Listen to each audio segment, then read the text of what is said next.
সাহাবীদের competition ছিল আমলের competition. তারা আমাদের মতো দুনিয়াদারিতার কম্পিটিশন করতেন না।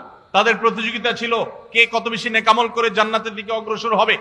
তো সাহাবীদের এই কথা শুনে প্রিয় নবী সাল্লাল্লাহু আলাইহি সাল্লাম তাদেরকে এই আমলটা শিক্ষা দিয়েছেন এবং বলেছেন, যে ব্যক্তি 5 ওয়াক্ত নামাজের পর 33 বার সুবহানাল্লাহ, 33 বার আলহামদুলিল্লাহ এবং 33 বার আল্লাহু আকবার পড়বে, আল্লাহ রাব্বুল আলামিন ওই ব্যক্তিকে হজকারী ব্যক্তিরা হজ করে যে সওয়াব লাভ করেন, আল্লাহ তাআলা এই ব্যক্তিকে সেরকম সওয়াব দান করবেন।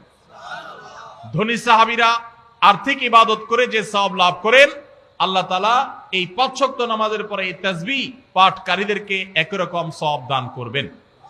ভাইরা আমার, আবারও বলছি, এর মানে এই নয় যে হজ করার যে মর্যাদা আছে হুবহু সেই মর্যাদা সব দিক থেকে শতভাগ সেই রকমই আপনি